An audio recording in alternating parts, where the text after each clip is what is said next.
my Toronto. VK on the beat. Check.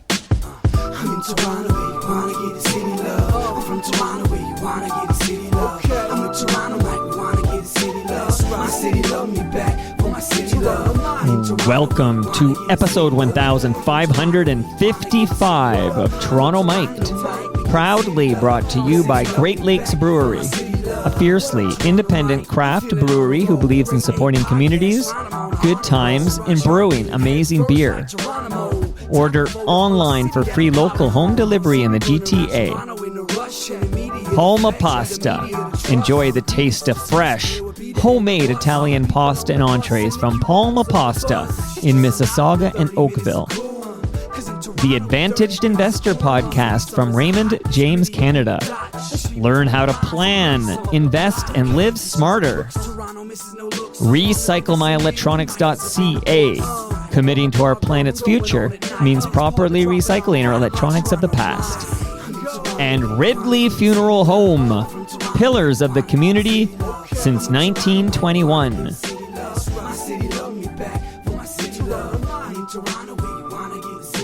In addition to my pride and joy, my passion, my fifth child, the podcast you're listening to right now, Toronto Mic'd, I produce podcasts for others. One gentleman who reached out with a desire to podcast is Joel Greenberg, and we spoke on the phone one day, and next thing you know, I was producing 11 episodes with him for his new series, Life in Stages. Much as his name suggests, Joel was green. As you'll hear, the man has been directing theatrical productions for decades, but a podcast was outside his comfort zone. I identified with this immediately. I remember in 2012 being in the exact same spot. The only way to improve is to put in your reps. And I witnessed the growth of Joel as a host, extracting stories from his interesting guests. I'm honored to be a part of Life in Stages. The first episode of Life in Stages dropped earlier today, and we'll drop a new episode every Thursday morning for 11 weeks. I urge you to do precisely 3 things. 1, subscribe to Life in Stages wherever you get your podcasts. 2, consider helping Joel finance a second series. He's got a Patreon at patreon.com/lifeinstages. And 3, listen to this conversation I had with Joel and learn more about this wonderful man. Before we begin, be sure to drink your fresh craft beer from Great Lakes Brewery. Eat delicious pasta from Palma Pasta. Palma's Kitchen will be hosting us on November 30th from noon to 3 p.m. You're all invited. Recycle your electronics at recyclemyelectronics.ca. Learn how to plan and invest smarter with the Advantaged Investor Podcast from Raymond James Canada. And last but certainly not least, pay tribute without paying a fortune at Ridley Funeral Home. Now here's my conversation with Joel Greenberg, host of Life in Stages. The Joel Greenberg elevator pitch sounds like this. A co-founder of Studio 180, Joel is a Chalmers and Dora award-winning playwright and director who has directed productions across Canada. Now, Joel, I've listened to every episode of Life in Stages, at least the ones we've recorded so far, and I've learned a great deal about you, but now I want to dig in a little and flesh out your story. Okay. You're from Montreal. That's right. See, these are all the nuggets I picked up along the way. Yep. So take me back to Montreal. Like, when do you get the bug that you want to be a part of the theater experience, the live stage? In grade 4, at the school I went to, a public school, a woman named Beryl Lowe appeared one day, and she was part of what was then something called Montreal Repertory Theatre. And I actually have no idea how long it existed, but it certainly existed when I was in grade 4. And her job was to come into the school and do drama things with students. and we did a play, and I remember that I played a Chinese emperor and had all the appropriate makeup Right. for that, which was, I mean, I just did it. And I'm not sure what it was or why it was, but I know that was formative. And, in grades 4, 5, and 7, I worked with her again in grade 6. My teacher would not allow me to do that activity because she wanted me to improve my academics. And I was miserable. And I proved to her she said, see, you could do it. You could actually get this. You could do really well. And I said, yeah, well, thanks. But so that was it. And growing up in Montreal also, there were no theater courses in high school or anything like that. And I was just desperate is the right word. I mean, it was something, I have no idea why, but it was something I just knew I had to do. And I couldn't wait to get to some stage in my life where I could just learn about acting. I mean, acting was the only thing. I didn't realize there was anything other than acting. And then that's what I studied. That's where, when I went to university, that's what I studied. And that was why I studied it. Now, I just heard you speak with a guest about her child went to the Etobicoke School of Arts. Yes. Was there an equivalent in Montreal? Absolutely not. Okay. No, there was nothing. I mean, if there was something called the Dorothy Davis and Violet Walters. I forget what these two women who ran a program, and I remember begging my mother. I said I want to do that too. And it was so far from where we lived, and it never happened. Right. That was the only thing I was at all aware of that had anything that would have given me what I felt I needed. So where do you scratch that itch in high school? You're basically in the high school productions? And there were hardly any. I mean, there were a couple of Gilbert and Sullivan. Oh, this is funny. When I was in high school in Montreal ended in grade 11. So we went from grade 11 to university. So Really? Yeah. See, there's a mind blow because we literally did a fifth year. Now they don't do this. Oh, I know. But I had a fifth year. Yeah. But you were doing 3 years? 4 years. Oh, you high school started in grade 8. Okay. It was 4 years of high school. It was before Quebec started the Cégep program, which was a kind of intermediate place. So grade 11. I mean, I finished university when I was 20. And I mean, because everybody else did, it felt right. When I think of it now, I said, Jesus, I mean, how does anybody know what? I mean, I knew what I wanted to do. Anyway, no, there was nothing. I was in a couple of, I was a sailor in HMS Pinafore. And then we did this operetta called Princess Ida. I had no idea what it was, but I was one of the 3 fellows who, in disguise, broke into a woman's college. That was the premise. And I do remember being so determined to act that, and I remember the audience laughing a lot, but I do remember one teacher pulling me aside before one performance and said something like, and this is true, you have to show me what you're going to do tonight so that we know what to expect. And I didn't really understand what that meant. I believe upstaging was the thing. And then the last year of high school, they did Oklahoma. I at least knew what that was. And I, of course, wanted to be the song and dance lead. I did not look like a lead or a song and dance guy. I could dance, but nobody knew that. And I didn't really have the physical wherewithal to do that. So I was cast as the Persian salesman and had my really stupid accent and sang it's a scandal, it's a outrage, a song deleted from the film of Oklahoma, but which I sang, and that was it. I mean, that was what I did, and there was no stopping me.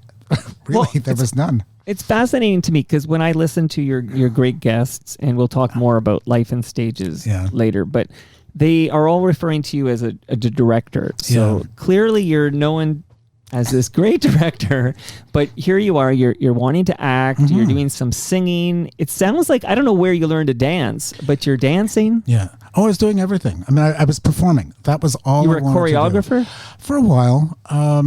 It wasn't, anything that was sort of musical staging and musical theater that didn't require real technique. I did a lot. I mean, I did a lot of that. I wanted to do everything, and I was in a program. It was a liberal arts program that had fabulous facilities, and allowed students huge freedom to do whatever they wanted to do. So I was, the more projects I was involved in, the happier I was.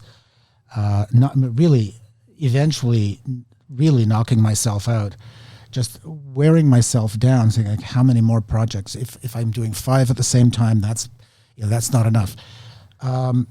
So by the time I finished university, for reasons I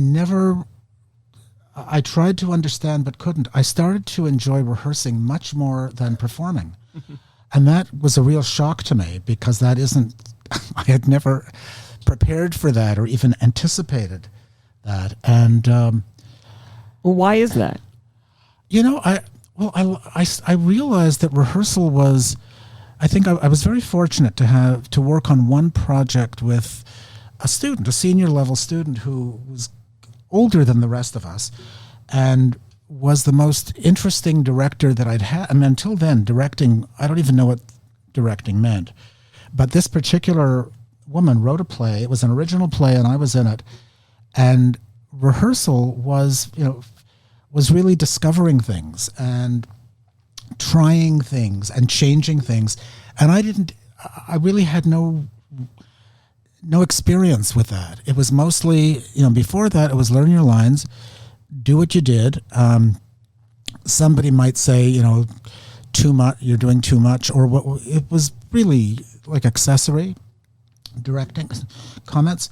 And I was fascinated by the fact that it could be done in a different way. And when I say that I was shocked, I mean, it's absolutely, in my 4th year at university, I just sort of stopped in the middle of 4th year. And because by then I thought, well, I've wanted to be an actor. I mean, acting is what I've been telling myself I'm going to do, and anybody who would listen. Right. And now I'm not sure. And that really threw me. And so I just stopped going to school. I mean, I had no idea what I was supposed to do with this new information, because I wasn't prepared to give up something that I felt I'd been spending years dreaming about. At the same time, I wasn't, I had no idea how this was going to, what was next or how to do it. And that was around the time that I moved to Toronto from Montreal. Okay, I was going to ask you, what brought you to Toronto? Well, in my I guess in my last year in Montreal, I realized, I don't know why it took me that long, but I realized Montreal, as an Anglophone in Montreal, there wasn't even the possibility of a theater career.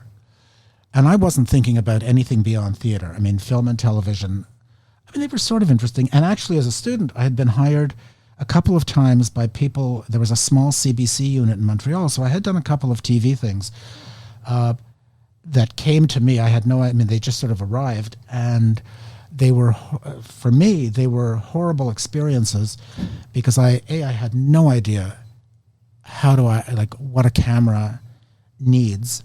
I was still on stage. Right. And watching myself on one of those two, just horrified and saying, oh my God, could somebody not have said, pull back about 1,000 feet? But nobody did. Right. And then the other experience I had was, there was this show called Comedy Cafe that was a weekly comedy show, and the writers were two really nice guys, and they approached me after they saw something I did in a student production and said, one of our 4 actors is moving. We would like you to replace him. I, of course, now, my career, why was I concerned? It's all happening. And so I was thrown into, this was just, I don't know what they were thinking. the other three actors, first of all, were a lot older than I was, and they'd been working together as a group for about 5 years Right. on this weekly comedy show. And there I was. I was just paralyzed. You can edit this out, but I remember getting the script, and one of the characters that I was assigned was a football coach who was to be extraordinarily effeminate and was going to, as the writers described, would be wearing a football jersey with shoulder pads and tassels. And when even reading it, I said, so at that point I was probably, 20 maybe. I read it and I just died. And I said, I can't do this. And I had a costume fitting, and I went for the costume fitting, and the woman who was doing it sort of handed me this grotesque thing. I said, I'm not wearing that. She said, well, you're playing that character. I said, no, I'm not. I won't do it. And I wouldn't. And so you can imagine how warmly I was greeted on the first day when everybody is together. And the only saving grace was, at lunch break, each day the other three actors would go off, and I would sort of sit and pretend to be busy with my script, thinking, just leave me alone, please. I'm doing nothing here. Why am I here? Right. They will fire me. They should fire me. And the producer's assistant came over to me one day and said, don't worry. As soon as we're they used to film this live in a hotel ballroom. She said, as soon as we're there, it will be so busy, and the producer will be so focused on the thing that you'll be left alone. And that actually sort of helped me, because when I first met the producer-director, the writers introduced me to him before this whole thing started, and he said, can you do something for me? I thought I had the job. I said, what do you mean? He said, well, show me, do something funny. I said, and I just did not, I wasn't the guy who could do that, so I don't know what I did. And he said, don't fucking act, be funny. I said, oh my God. So that was the end of my television career. And so there you are. That's a long story, which you can. No, are you kidding me? That was great. Now I'm thinking of the film Going Down the Road, right? Mm-hmm. So from Nova Scotia, they're going to Toronto for the jobs. Yeah. You're coming from Montreal because we got theater and jobs. Yeah. Playwright jobs. Yeah. We got directing jobs. So what happens when you get to Toronto? Do you find there are stage jobs galore waiting for Joel Greenberg? I didn't know, honestly. I didn't know what on earth Toronto was. I knew one person. The person I knew was the woman I had just married.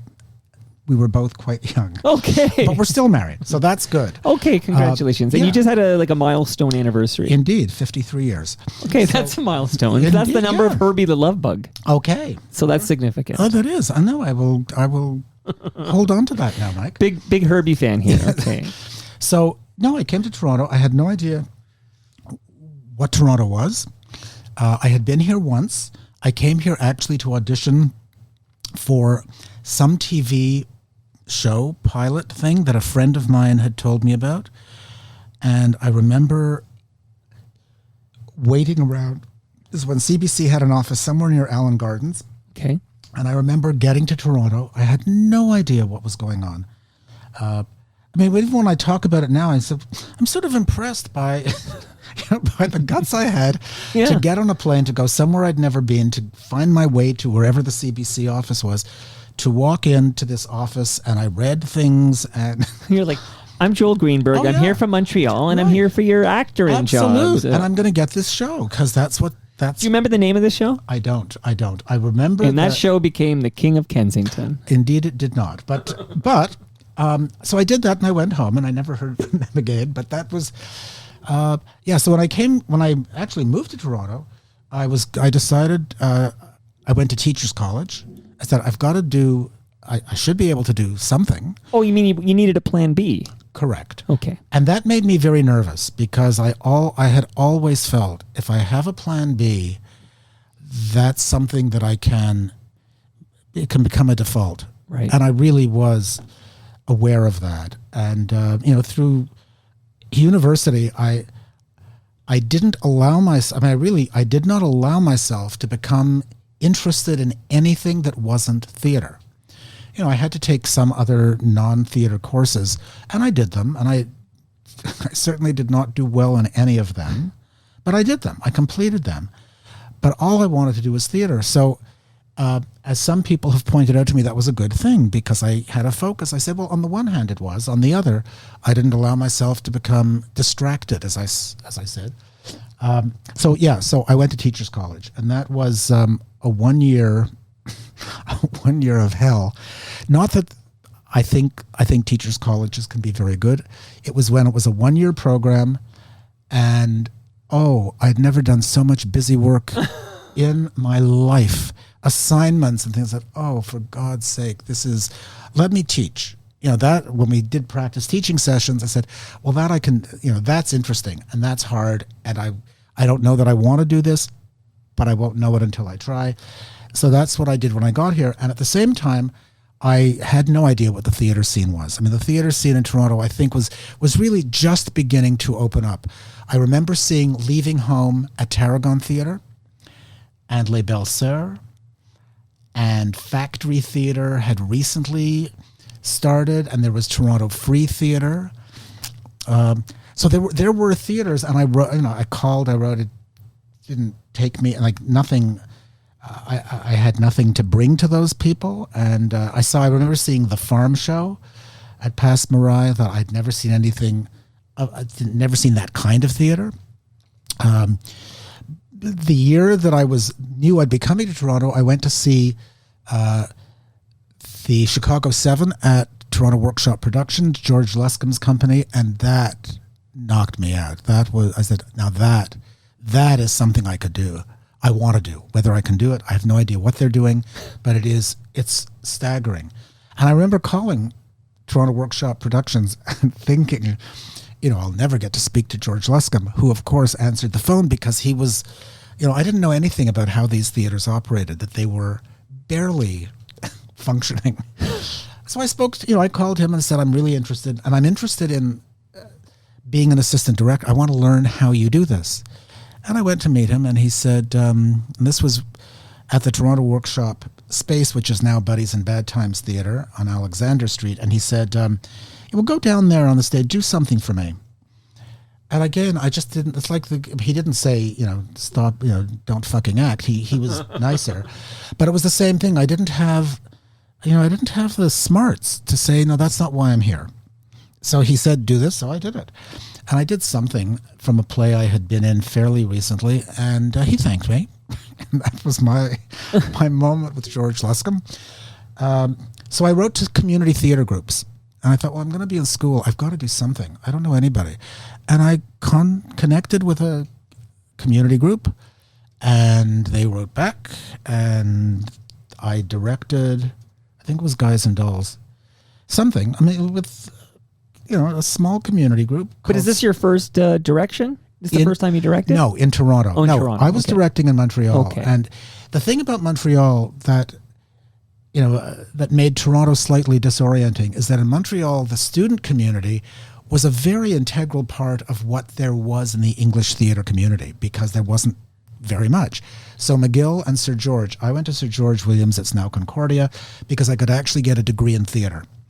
And at McGill, although it's got a hugely active student life, I wanted it to be real, as I saw it. Right. And so I had directed a fair amount in Montreal and choreographed and acted and did everything. And in fact, I remember one of the critics maybe it was for the Gazette, one of the two English papers had been very generous in their praise of me and made reference to the fact that I was a dependable, you can go and see Joel's work. It's really great. So when I had that, I brought that with me to Toronto, and that was, that became a memory very quickly that I could sort of hold on to occasionally. So in Toronto, it was completely different. But this community group, I did Guys and Dolls, and the thing that I couldn't have known was that the man who played Nathan Detroit, a man named Jerry Simmons, who by day was a clothing manufacturer, and he was absolutely, if you know what Guys and Dolls is, I mean, he was a real Damon Runyon kind of guy. He was Nathan Detroit. He was in that play. And 2 or 3 years later, he was the man who backed my first professional show in Toronto. And it happened because this man's daughter was also in Guys and Dolls. And Merle became a very good friend. And she said, you know, you should speak to my dad. He loves theater. Wow. And that is how my professional career in Toronto began, at Theatre in the Dell. And in a recent conversation with Janelle Hutchison, yes, we talked about our time at Theatre in the Dell doing a snappy review called What's a Nice Country Like You Doing in a State Like This. But that was my first performing at the Dell. But I started at Theatre in the Dell directing and choreographing Dames at Sea, a kind of 30s, a musical parody of the Busby Berkeley musicals. Dames at Sea. Tell me, where was Theatre in the Dell? Theatre in the Dell is on... Oh, it's still there. Yeah, well, Yeah, no. Well, okay. It's now a Hasty Market, but the building is still there. It was a Greek restaurant after it was Theatre in the Dell. It's on Elm Street. So right across the street is Mount Sinai Hospital. And Kitty Corner is Sick Kids, where we would go for lunch to the cafeteria. They had a really good cafeteria. And Theatre in the Dell was really an iconic, I think it was iconic. You know, on the street level, it was a restaurant bar. The upstairs, I forget what they called that room. It had the room, which was the cabaret, had a name. It wasn't the Oak Room, but it was something like that. And shortly after I came to Toronto, I went and saw a show that was there and thought, this is amazing. I mean, I'd never ever seen anything like it. You know, 80 or 90 seats, people sitting at little cabaret tables and a stage, postage size stage. Right. And so I did Dames at Sea, cast of 6, musician, stage manager. I mean, it was nuts. But it was so exciting to feel that I was, you know, legitimized. So that was the start of my Dames at Sea. Well, I've seen a list of productions that you've directed, and it's very lengthy, from Dames at Sea to Indecent. Yes, yeah. And in a moment, I'm going to ask you about, you know, some of your favorites, like some of these productions you're most proud of. But a couple of quick notes that pop in my head. Yeah. One is, you could become a teacher with 1 year of teacher's college back then. Oh yeah. See, I think I knew that when I was at this stage of my life, pun intended. Okay. But I remember if you had a university degree, you could get it. I think 2 years of teacher's college could make you a teacher. It became, I don't know when that happened. I mean, it moved from 1 year to 2 years. I don't know when. At some point. When I was there, it was 1 year. And I have no way of knowing this for sure, but had it been 2 years, I don't know that I would have done it. Right. Maybe I would. I don't know. That's a bridge too far. I thought so, yeah. Like 1 year is really how I became acclimated to Toronto. And, you know, I remember, in fact, when we got our first practice teaching assignments, at that time, the college wanted you to do at least one out-of-town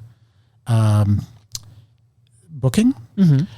And you could make exceptions. And so I said, you know, I had recently moved here. I was recently married. I really didn't want to be I wasn't anticipating that I'd want to teach out of town.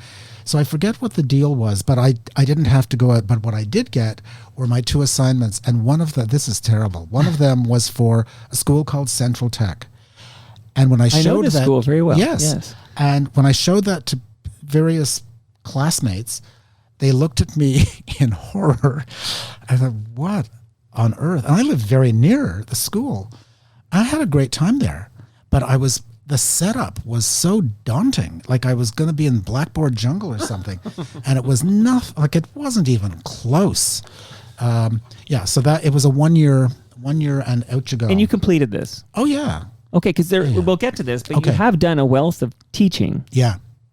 Did you need that teacher's college certificate or degree or no? I did to teach public school. Okay. And I taught at We'll get to I that. taught at a school in Scarborough called Stephen Leacock Collegiate. Oh, yes. Okay. It was a great school. And the principal, for most of the time that I was there,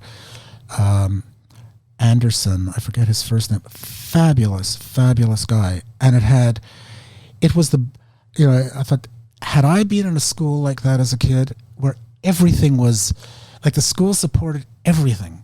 And big sports, of course, but when we did plays, they were big. Big and production. Yeah, and everything was supported. It was, I realized before I left, I realized this really wasn't where I was at my best or where I was happiest. Okay. But it was a great environment for students, I think. Yeah. Well, that's a dangerous game you're playing because, Yeah. teachers get summers off. Mm-hmm. Like you could have easily just, I can do this to retirement. Yeah. This is Yeah, no, but I could. But I couldn't. I mean, I enjoyed it, and there were a group of students who I became very, very close to, and in fact, I think it was in the summer of maybe it was '76. One year we did. While I was doing this, I was also directing and choreographing a lot of cabaret theater, and I think back on it, and I'm not sure how I was able to do both, and I think. Some of the people that I worked with at the school wondered much the same thing. But I did. And Marlene Smith, who produced a lot of the shows that I did, said at one point, and she had seen some of the things I did, the productions I had done at school, and she said, you really should do Godspell. And Marlene had been the company manager of the Toronto Godspell production. So I did it. And it was wonderful. And the students were a really tight group. And then the summer that followed that, we did the play at the Teller's Cage, which was in the TD Center, and was another, a slightly more upscale cabaret dinner theater than the Dell. And so those students did Godspell. That was their summer job.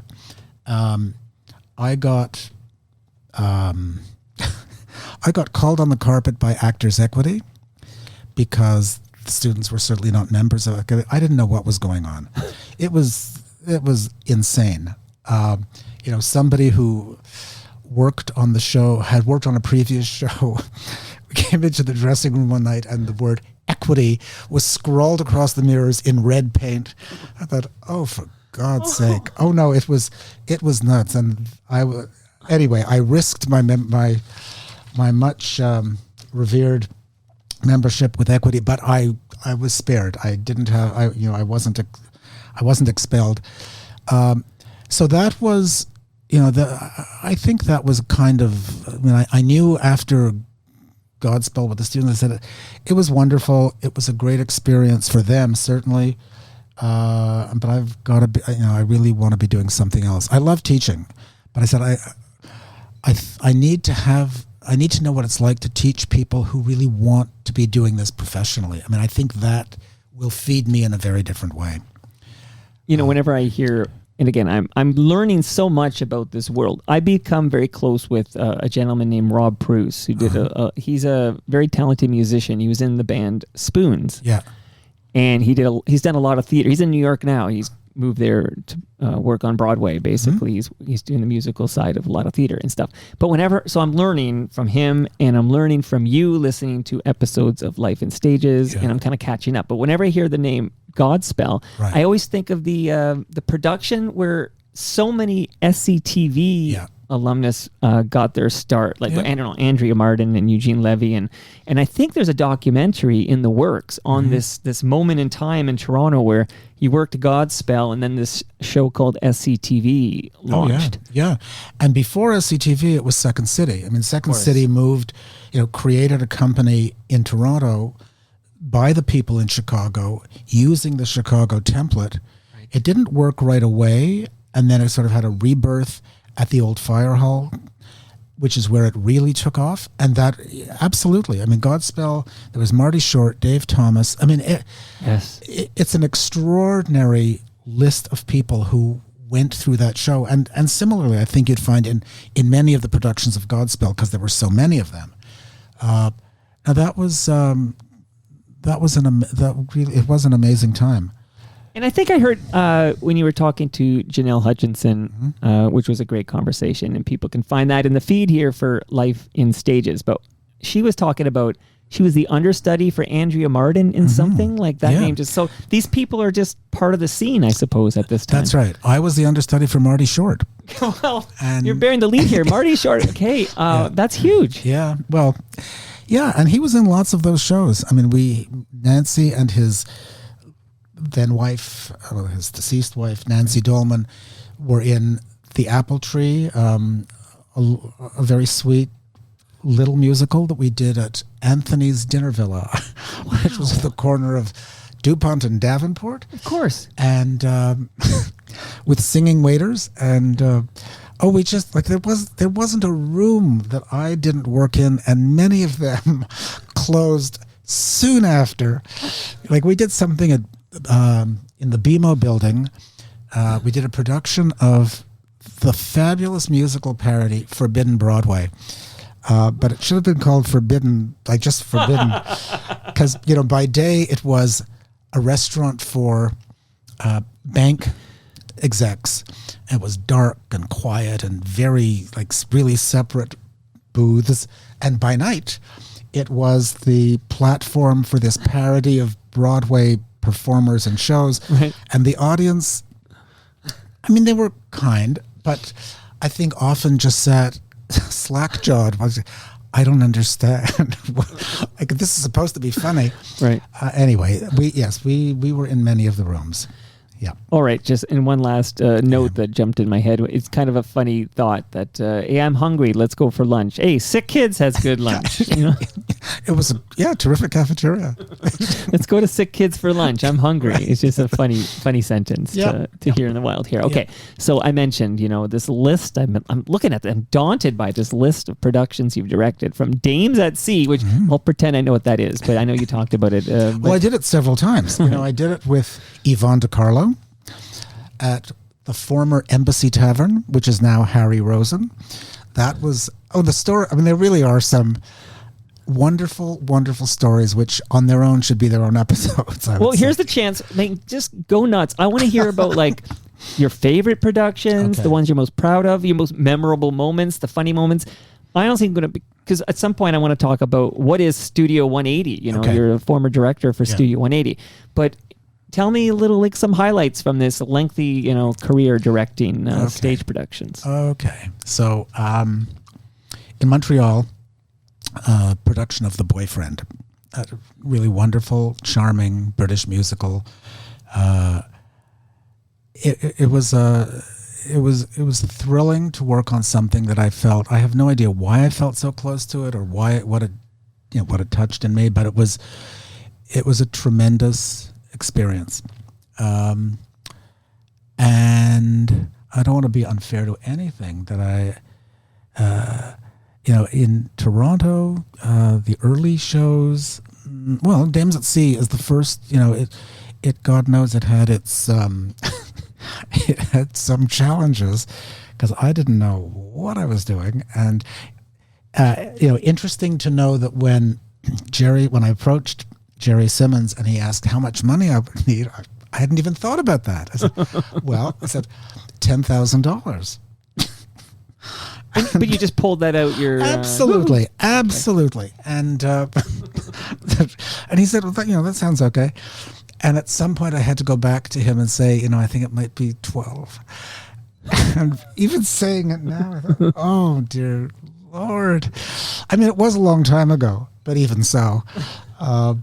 So that's an important milestone because it was the beginning.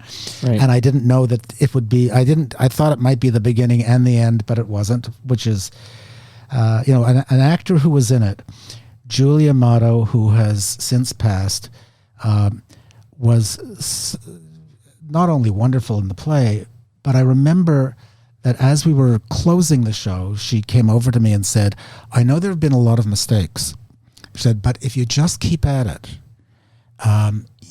you'll give yourself the capacity to learn.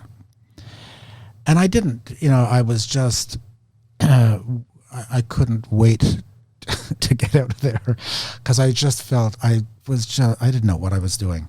But we did okay. Like we did okay, and then I had the opportunity. Like I did a lot of these dinner theater cabaret shows that one kind friend referred to as dimmer theater, and so it was not held high as a standard. Right. And I remember going to many of the Toronto theaters, saying, I would like to direct. I want to direct. I have ideas for what. And they'd say, well, we don't do musical theater. And I said, yeah, well, that's exactly why I'm here, because it's not the only thing I can do.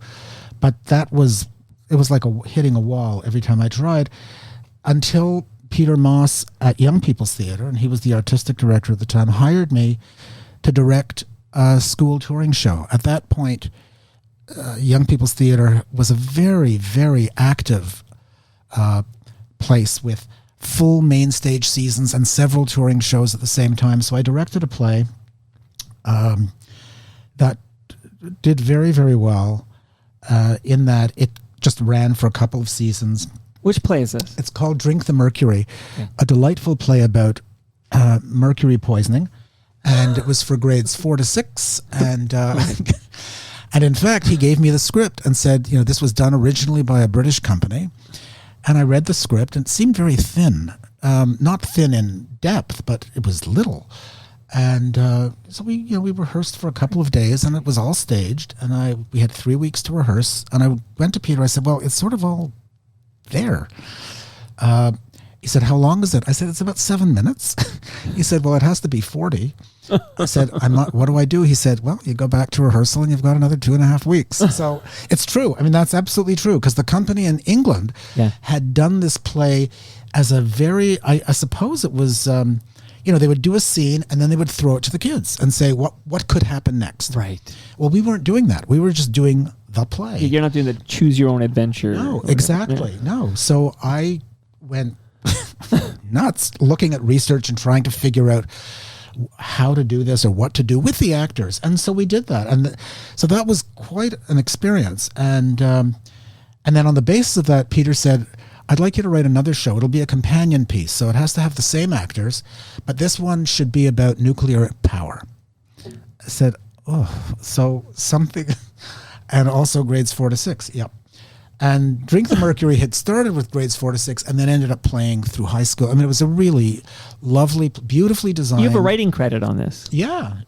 Not just a director. No. And cool. And a writing credit for, the next play, The Nuclear Power Show. Right. I wrote. And there were songs written by Jim Betts that were part of it. And that went on tour. And the two shows now were being toured together. And so that was young people. Suddenly I was doing Young People's Theater work. And so those were really wonderful. And then Peter left Young People's Theater, and as he left, so did I. I mean, I stopped. My work wasn't in much demand there after that. So then it was a real dilemma. I mean, I didn't want to do more cabaret theater. I wanted to do something larger, and I wanted a chance to do something serious, but there wasn't, and it was very difficult for me to find those opportunities. Theatre Aquarius in Hamilton at the time was still working in Hamilton Place, and I got to direct a very large production of You Can't Take It With You, and it was the last year they were at Hamilton Place before their new building on, I think it's on King Street, had opened. So I was very fortunate to meet Peter, who was the a different Peter, at the artistic director at Aquarius, and for the next 4 or 5 seasons, I did a production each year and got to do a wider range of plays on a much larger stage. I see. You Can't Take It With You. Yeah. Lend Me a Tenor. That's right. Lend Me a Tenor. Funny Thing Happened. Oh yeah. On the Way to the Forum. Yeah, okay. Yeah. And House of Blue Leaves. And House of Blue Leaves was an unusual play to be given because it's not it's very funny but very dark. Anyway, I had several seasons at Theatre Aquarius, and that was lovely. And at that time, I was hired at the University of Waterloo. They felt that they needed to have somebody with a professional orientation on their faculty. They said they had the academic basis covered, and so I applied for and was offered that job, and that was wonderful. You know, I didn't know what that would be like. I certainly didn't know that the University of Waterloo even had a drama program, because its reputation is in engineering and math and accounting. Yeah. But they did, and they had wonderful facilities. And in fact, when I went, I guess for the interview, they had 2 theaters and a black box studio. And one of the theaters, when I went into it, I said, this is, you know, I don't know that I'm heavily into deja vu. I said, I've been in this space. This is so familiar because it was so unique. And I realized after a while, I had been there as a university student. There used to be an annual event called the Canadian University Drama League Festival. And Waterloo hosted it one year, and I was there. Wow. And I remember driving in a little VW bug in the winter from that was Montreal. Herbie the Love Bug. Yeah, from Montreal to Waterloo in this horrible snowstorm in this car. You probably remember. Well, I remember from Sesame Street, because Gordon drove and I also Herbie the Love Bug, right, from Disney. Yeah, and those cars were not still famous. around if you're paying attention. You can still Sure. spot the odd. They didn't have the punch buggy, most no punch efficient heating systems, Right. if you'll require. Right. So if you sat in the front row, you could bake, and if you sat in the back row, you didn't even know the car had a heater. Anyway, so I felt there was something karmic about the fact that I had actually performed there, Right. young. And so I took that job. And you were there from 1991 to 2014. That's right. That's quite a run at I the know. drama department at the University of Waterloo. I loved it. The students were so curious and so willing to try anything. And I had for 5 years before Waterloo, I had been at Humber College. Right. And the students were very nice. I mean, they were sweet. They were very sweet. The college itself, I felt, didn't value the program particularly. I also didn't. It just didn't feel like a really great fit for me and them. So when I was offered the job at Waterloo, it was very nice to have a transition. You know, by then my kids are growing up. They are then probably 13 and 10, something like that. And there are obligations, right? And Of course. the theater work that I wanted, I really wasn't getting. And I certainly wasn't getting it in enough, in volume, God knows. So I wondered what it would be like, because I felt that going to Waterloo, that would really, that would pretty much terminate whatever theater directing career I had. I mean, in the theater world, and maybe it's like this in all professions, when you're not there, you never existed. And so that was hard. But, part of the deal at Waterloo, because I'm not an academic, I have an undergraduate degree, but you do have that 1 year of teacher's college. I do. And they, said, when I met the dean, he said, what's your area of research? I said, well, I direct plays sometimes. He said, well, you must continue. I said, well, then I will. I said, with tremendous confidence. And I did. I tended to do 1 or 2 productions a year. And as long as it wasn't, in the way, I didn't call in sick and say I'll be back in 6 weeks. As long as it could be arranged, that was great. And so I did that. And in being there, I met a group of students who many years later, like 10 or 12 years later, became the foundation of what became Studio 180 Theatre. Okay, Studio 180 Theatre, we're going to dive into that, but I'm going to cherry pick a few more questions on our way there. So you mentioned that you worked with Martin Short. That was the apple tree. And you directed The Apple Tree with Martin Short. I did. Okay. And is that pre-SCTV? Oh, yeah. Did you have any notion that you were with somebody, working with someone very special? Yes. I said, like, Marty actually had auditioned for a Gershwin review that never happened, that I was going to do, but it didn't happen. And I remember when he came in and sang, he sang the Young Guy's song from Pippin. And I said, this guy he is so unique. And I didn't know then how funny he was. Like, I didn't know the whole story. But yes, just meeting him once and then understudying him. And he was in a couple of other shows that I did before The Apple Tree. Okay.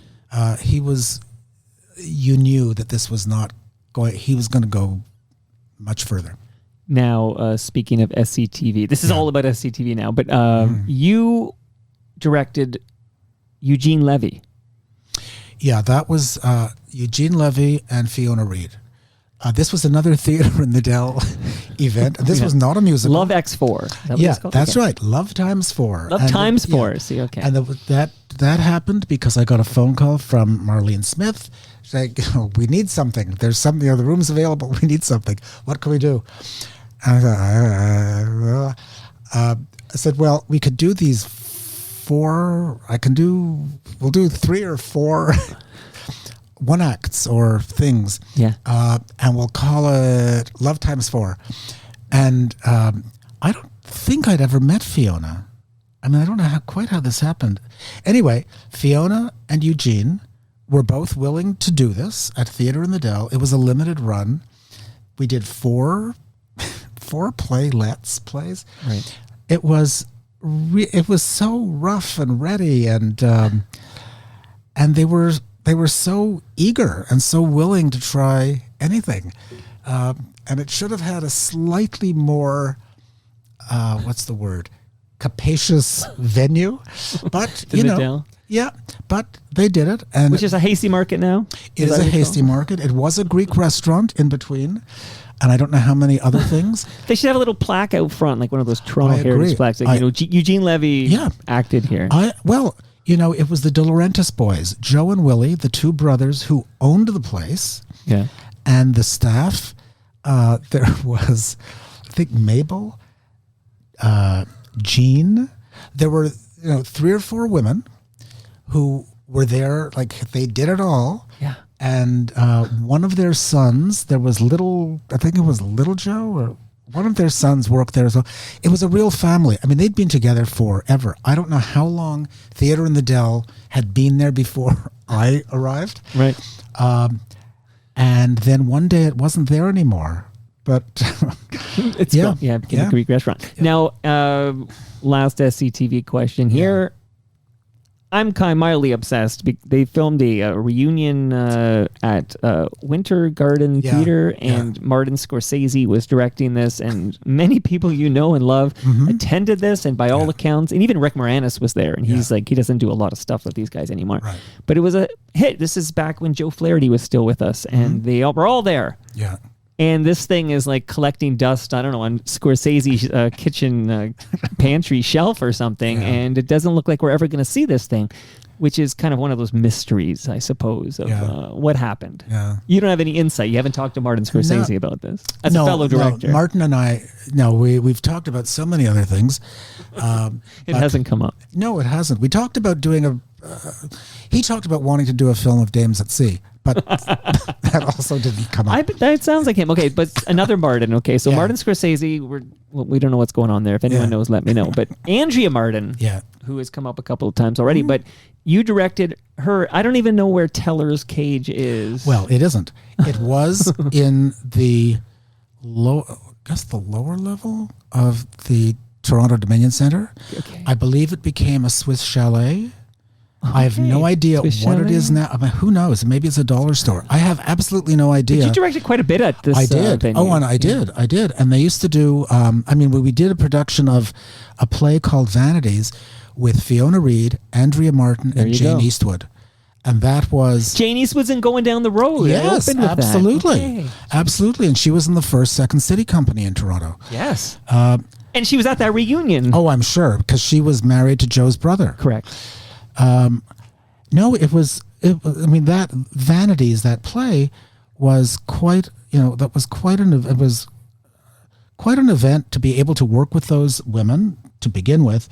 And then, to do a play in one of those venues was very unusual. To do something that didn't have songs and dances and high, driving energy. And I remember the Saturday nights in particular when there were 2 shows. And the second show, and this was a play in 3 acts. And I think the Teller's Cage people loved it because there were 2 intermissions. So there was lots of time to sell drinks. But I do remember every Saturday night, because I think I was, at some point during it, I was running the lighting board because I guess the stage manager left. I don't know. But I remember that the second show would start at 11 o'clock. And as we sort of sailed into Act 3 at about 1:45 in the morning, the audience the laugh quotient had really died down. So that was the Teller's Cage. I have no idea what it is now. Okay, you also did, I like the name of this, Tonight at 8:30, 9 o'clock in Newfoundland. Yeah, we did 3 of those. They were really fun. The first one was at another now defunct place called Hampton Court. It was a hotel on Jarvis, I think on the corner of College. It was right across from the old CBC building. And we did this review, this local review. And Alan Gutman, who was a good friend of mine at the time, wrote this. It was all original, all singing, all dancing. Again, the formula: 4 performers, 2 men, 2 women, right, wearing variations of white and red clothing. And we did Tonight at 8:30, 9 o'clock in Newfoundland, edition 1, edition 2, and edition 3. And I believe was at Teller's Cage. That's the edition. Yes. And then partway through this, I think maybe during the second, but certainly during the third, Jim Betts was writing as well. So it wasn't Alan's work exclusively. Wow. So that was yes, that's right. That was a and here a little insight into me. So other than school productions, and I was the lead in The Canada Goose, which was a musical we did in primary school. Yeah. I'm not just bragging to you. You could have me in one of your productions here. But okay, my first introduction to real theater, if you will, was at the Young People's Theater when I saw Jacob Tutu and the Hooded Fang.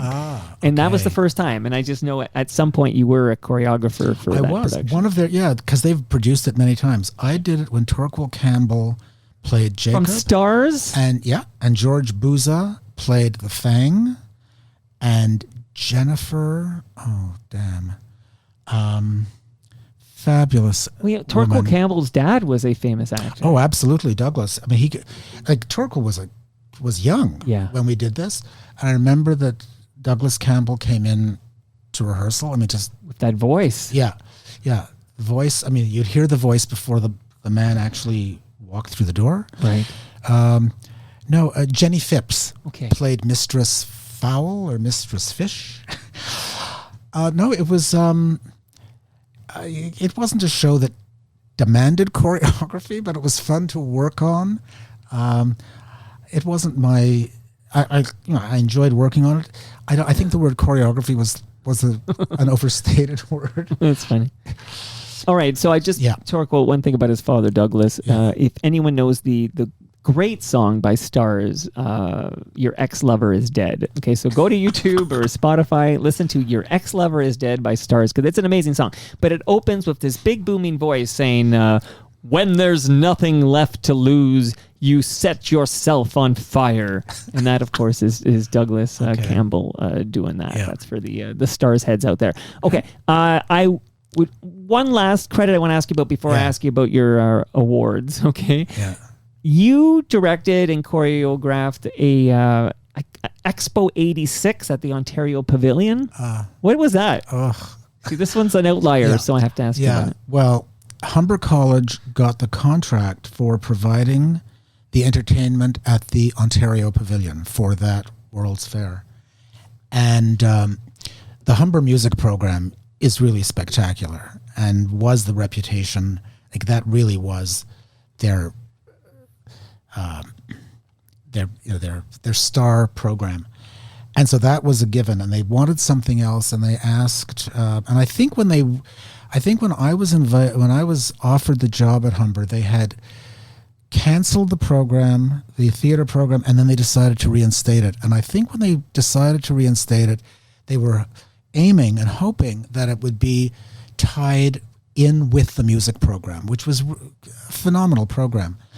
And that didn't really quite work. But that summer, I guess 86, Yep. we did, it was singing, like, a group of 15 or 17 students, some theater students, mostly music vocal students, went out to the Ontario Pavilion and did there were three sort of large sets, 3 1-hour sets that we did. Okay. I say they did. I love this. It wasn't guttural reaction. Yeah, no, it wasn't. It wasn't brilliant. Well, you didn't win any Dora awards for this one. No, I didn't. But since I'm bringing up the Dora awards, please, for which productions have you won Dora awards? Oh, I won one. Are you sure it's only one? Because I did some homework. Oh, well, yeah. No, I mean, no. One of my directing credits, Ain't Misbehavin', the Fats Waller musical that I did. I think it was in '83, something like that. That I won the directing award for. Oh, outstanding direction. Yes. Okay. Well, congrats. Is it a trophy? What is it? Yeah. No, do you have it still somewhere? I do. Where does it live? It lives among plants in my dining room. Okay. Good. It's an objet, and that was early in the history of the Doors. I don't know if it was the second, third year, maybe a little later, but it was when the Dora Awards were actually televised. And I remember that year, the awards were held, I think it was at the Sheraton Centre, in their ballroom. And this is also early years, I believe, for people having things like VCRs.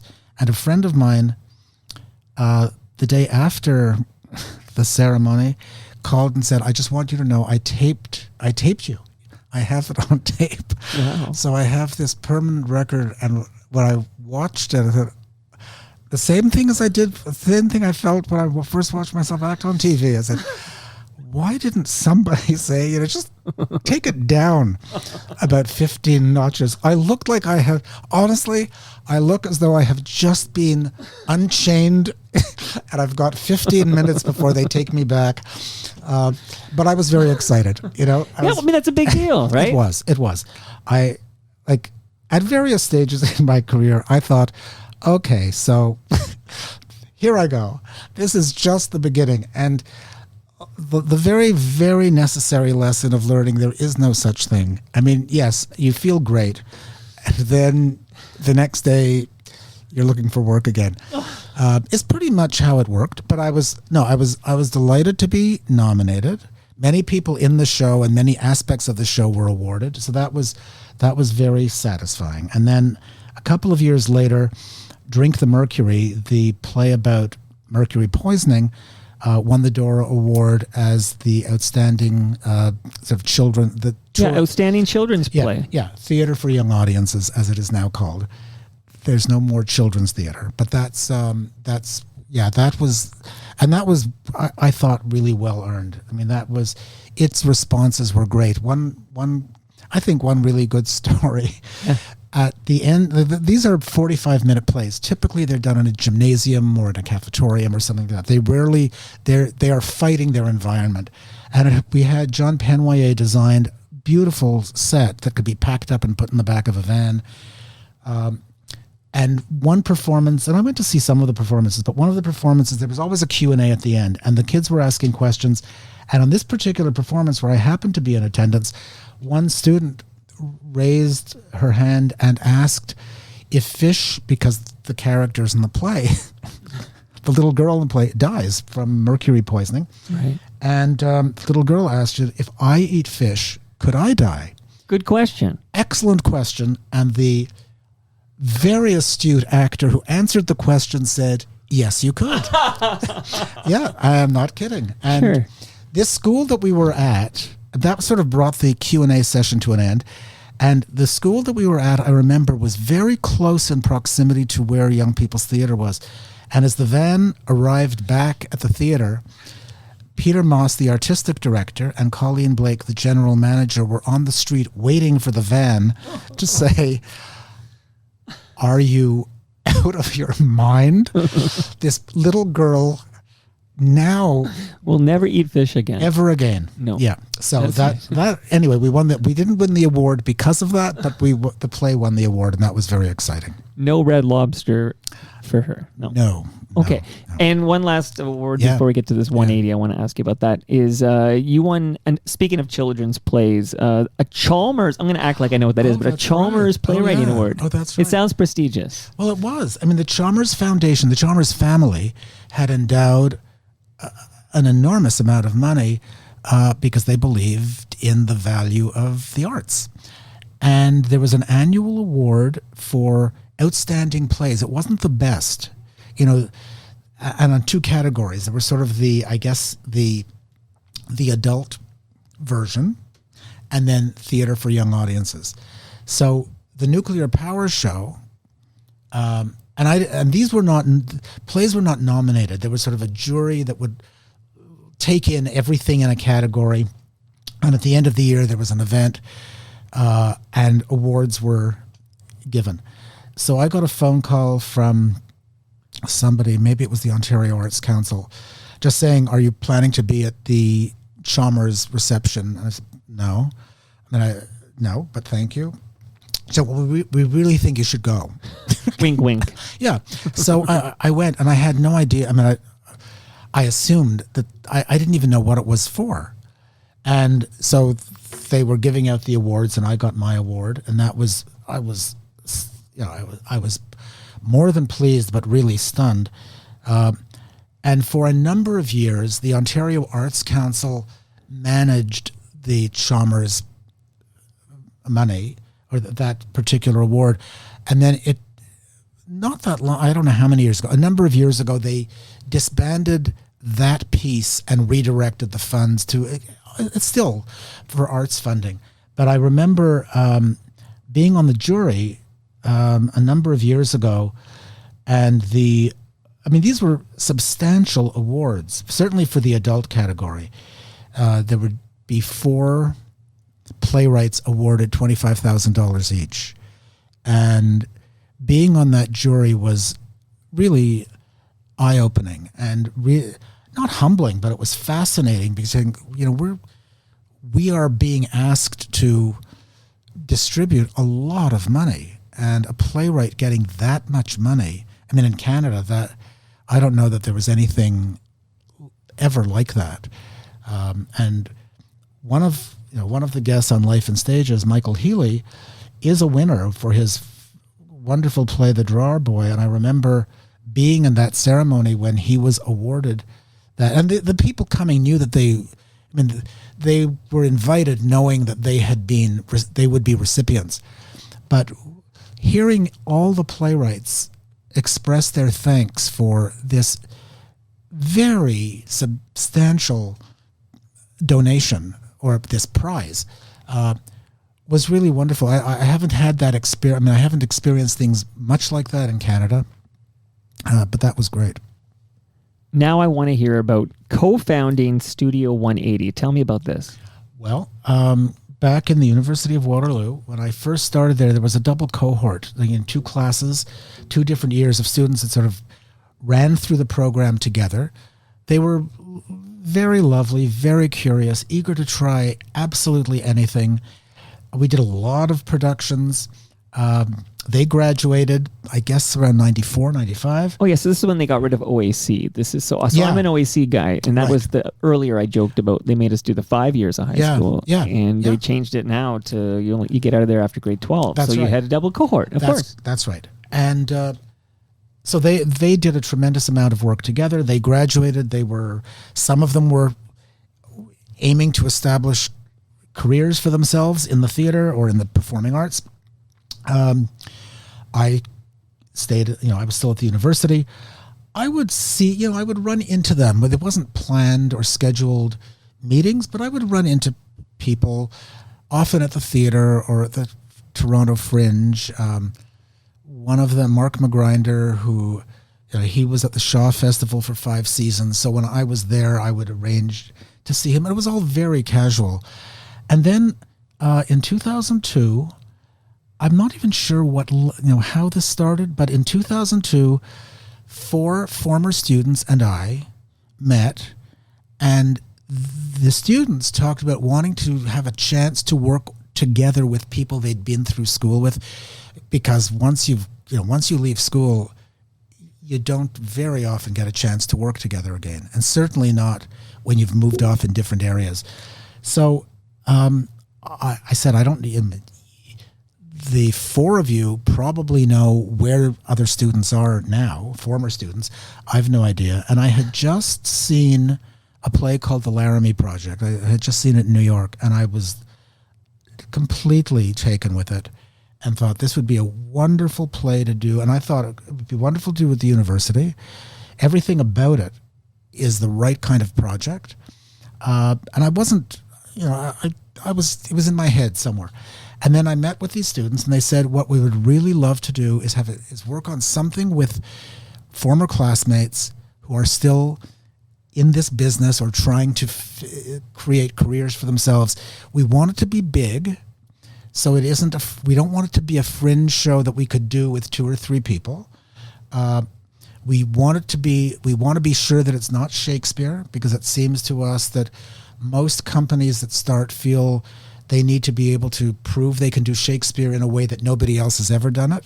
And I don't think they were that interested anyway. And I said, well, here's a play that you should read. They read it.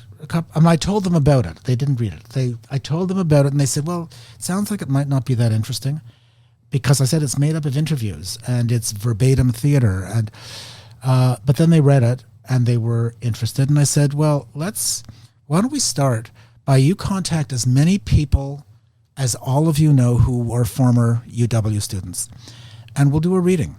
I think you have to hear it.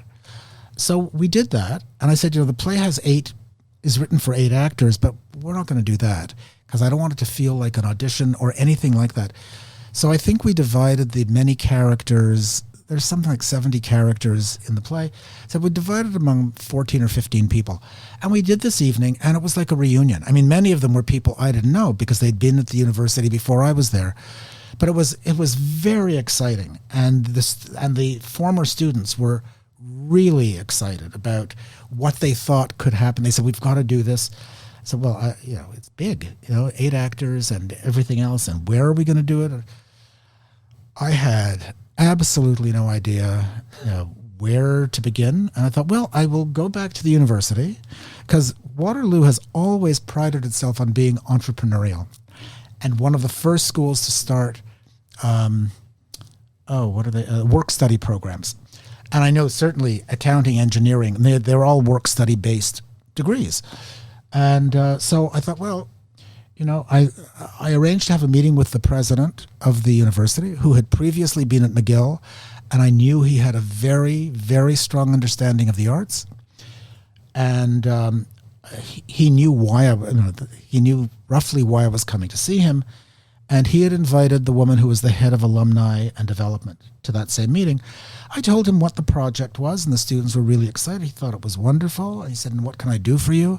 I said, well, we're going to need money to do this. And he said, well, there is no money in my office. I said, yeah, but I assume you know where the money is. He said, well, all the best with the project.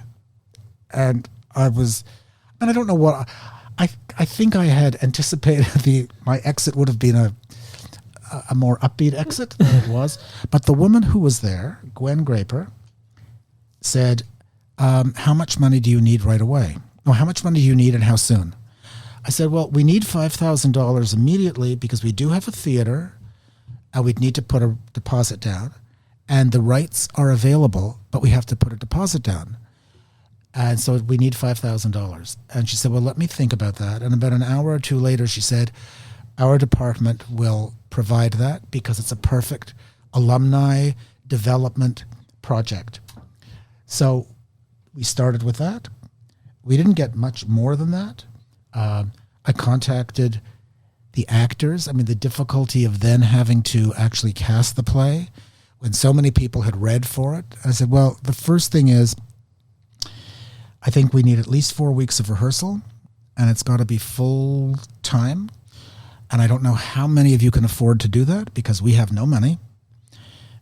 It'll be a co-op, which means that if we make any money at all, if there is anything at the end, it'll be split evenly. That's the best that we can offer. And so we proceeded. I don't know how. Only one of the 8 had to withdraw because she said, I can't afford to do this. So we replaced her with the only, as it turns out, the only sort of non-UW person. We did the play. We rehearsed it. We rehearsed in a library on Oakwood. And we performed at a theater called Artward, which was on, it's where Buca is, just off of King Street. So that theater is gone, but we were there. That was really transformative because we had no idea how this would go. I think it ran for 2 weeks, 2.5 weeks. The Kate Taylor, who was the then theater critic with the Globe and Mail, it was a wonderful review, and it was mostly about the play itself. I mean, she certainly mentioned the production, but we had an education program. Schools came. It was really, really exciting. There were some schools that had to cancel once they realized it was about the murder of Matthew Shepard, an openly gay student, thinking that perhaps the play would be very explicit. And in fact, it's a difficult play. It was wonderful. The experience was fabulous. A friend of mine who came to see it brought friends and said, you must come out with us afterward. One of my friend's friends was on the board of a foundation. Said, what do you want to do next? I said, well, we want to do it again, but this time we want people to be paid properly. There was an audience for this. I think there still is. So we did it the following year as part of the 25th season at Buddies and Bad Times. And it was, and the aim with this actually was to do a project. It was never with the goal of setting up an ongoing company, because I'm fairly certain if that had been the discussion, there's no way of knowing, but I'm pretty sure I would have said, it's great. I wish you all the very best. If there's anything I can do, if you want any advice or any help, let me know. Because I had done that when I was their age, and right. I said, I can't do this. Like, starting these things is just so hard, and I don't know, grants and raising money. I said, this is not where I belong. And then we did a play 2 years later called The Arab-Israeli Cookbook that attracted support. And one of those supporters then approached me in 2007 and said, what do you want to do next? And how could we help you if our foundation supported you? So that's how we became. He said, I guess we're going to see if we can become an ongoing entity. We were able to get our own charitable status, because until then, when we got money, when people were willing to donate money, we couldn't accept the money. I mean, if somebody wanted a tax receipt, I knew nothing about how the not-for-profit world, I didn't even know what that was. Right. So we had different trusts that could accept the money on our behalf. We said, if we're going to keep doing plays, we can't keep doing this. So we were very fortunate to be able to get our own charitable status pretty quickly, I'm told. And then we had to have a board, and then, things I knew. Most of my work before that had been with commercial theater, and even when I was working for a not-for-profit theater, I wasn't in the management of it or the administration of it. I was hired as an artist to direct something, so I didn't know any of the rules, right. And so that's how Studio 180 started. So we had our first conversations in 2002. We did our first production in 2003, and I stepped down as artistic director in June of 23, and that was the end of our 20th season. And well, congratulations, Thank because you. I'm looking at the productions here, you know, The Normal Heart, Parade, Blackbird, I mentioned Indecent is, I guess, your last, the last stage production that you directed. So you stepped down. Why did you step down? Well, 20 years is a long time. Yeah. And I've been working in theater for my whole career. I mean, teaching as well, but I was always with only a few periods where I said, no more. I mean, this is just too emotionally. I'm done. I can't. I want to do this, but I can't do this because nobody is hiring me to do this. I found it so ego damaging. So there were at least 2 periods in my life where I said, I'm done. I won't do this again. And then after a period of time, I said, I have to do this. I mean, I really want to do this. So I thought, I've been doing this for 50 years and it's really time. I'm exhausted. The work that I was doing, I loved directing. If somebody were to ask me to direct something that I wanted to direct now, I'd be thrilled. I'd be flattered. But I don't want to be running a company. And I felt I had done what I could. Generationally, it was time for somebody else, I think. And I didn't. After Indecent, I didn't have a list of all the things I never got to do. I thought that's a really nice way to end. The plan was that I was going to step down in the spring of 20. That was when Indecent was to be done. And then, of course, like the world, it all stopped. It shut down. And I didn't know that we were actually ever going to be able to do Indecent. And we were doing it in partnership with Mavor Productions. And it was our 7th, it was to be our 7th partnership with them. And when they called to say, no, everything is stopping, we're just going to delay it. And I said, well, I think they're trying to be kind. And I think they're trying to be as gentle as they can be instead of saying we're canceling it. And then when things started to open up again, we started talking about it again. And I was so excited to be able to get to this big project. And I thought, this is the perfect last project for me to do with the company. It's got every aspect of theater work that I've ever done. It's all in there. And I think it's a wonderful play. And actually doing it after the pandemic, I said it's even more potent than it had been when we were originally doing it. So yeah, that is why I stepped down. I used the word retire, and Phyllis, my wife, kept saying, you're not retiring. You're stepping down from the company. I said, yeah, I guess. But the word retire sounds very final. Right. But here I am. Well, this is my the way I want to end this is this is an episode, and if I did this properly, it'll be repurposed for my podcast as well, Toronto Mic'd. But this is an episode of Life in Stages. Yep. What inspired you to start this podcast series, Life in Stages?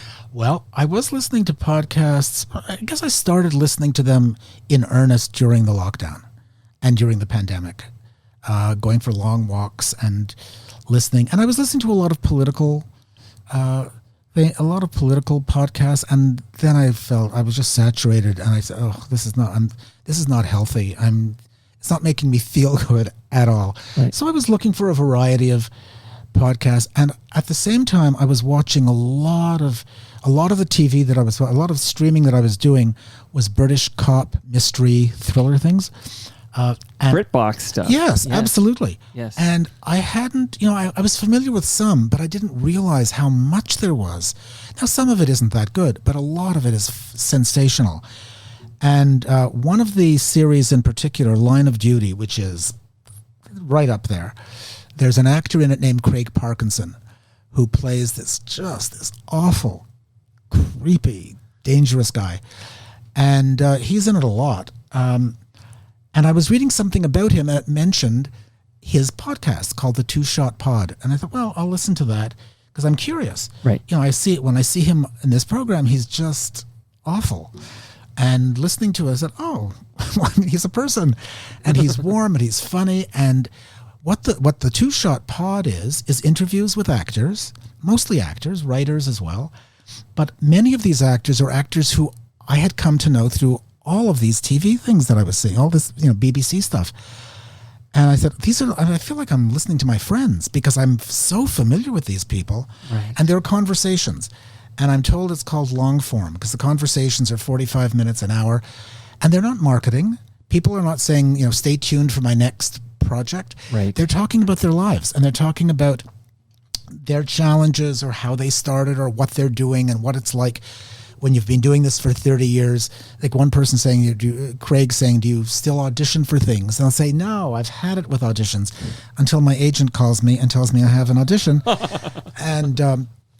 And that, of course, spoke to me in a very, very immediate way. I thought, well, I love this. And he did about a little over 200 episodes in, I guess, over 4 or so years.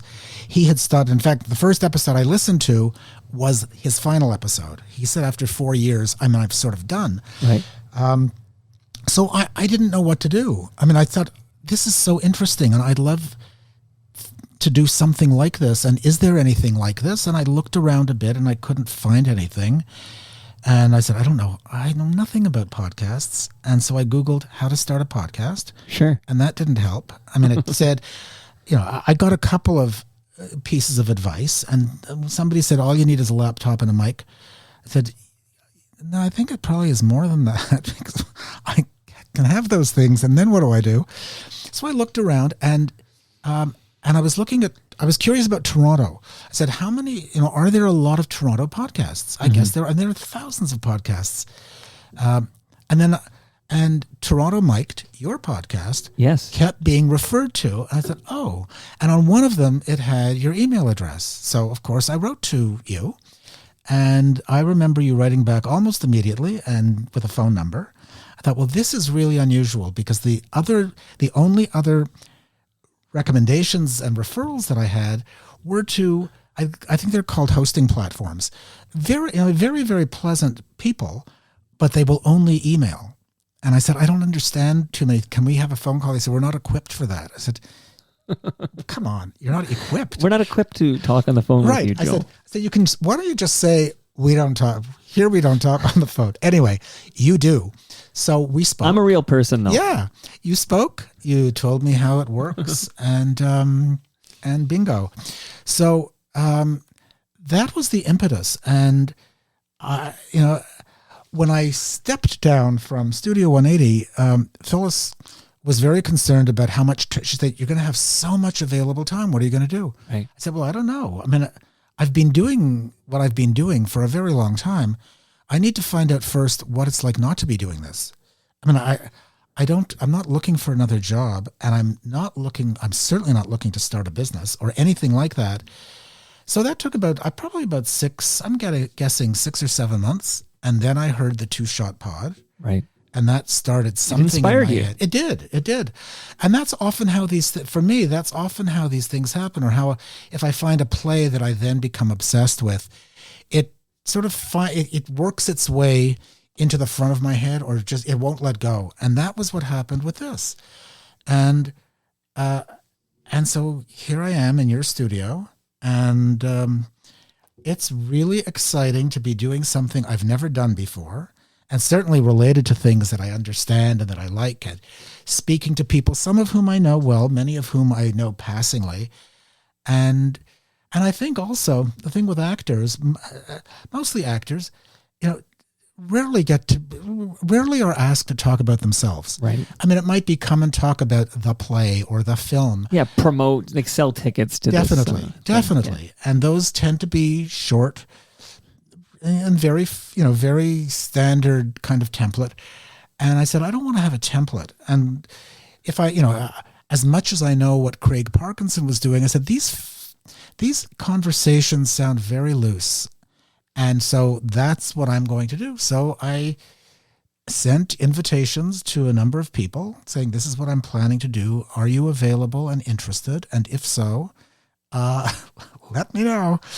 And they did. And we're almost done, actually. We've got,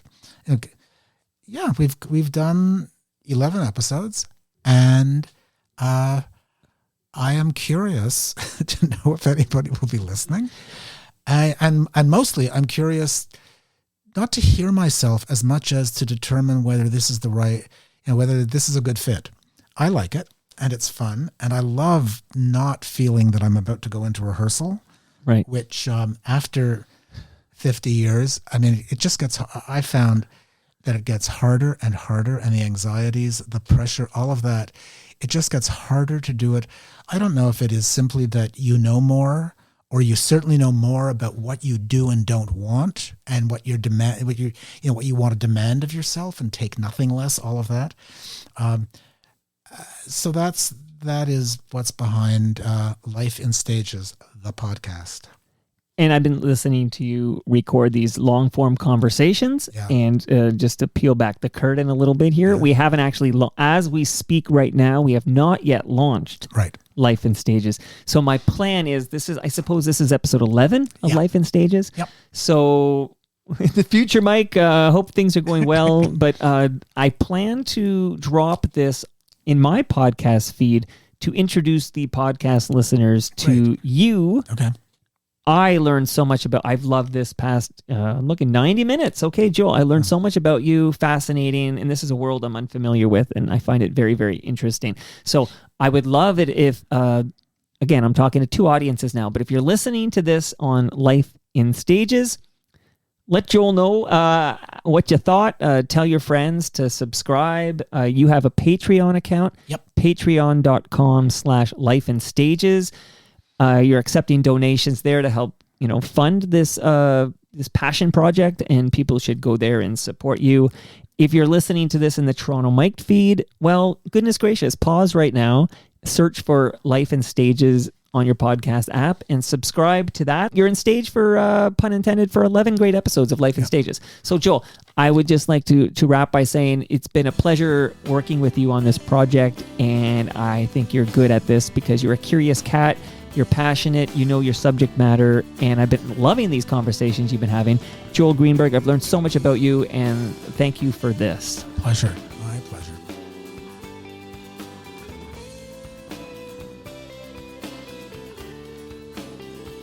And that brings us to the end of our 1,555th show.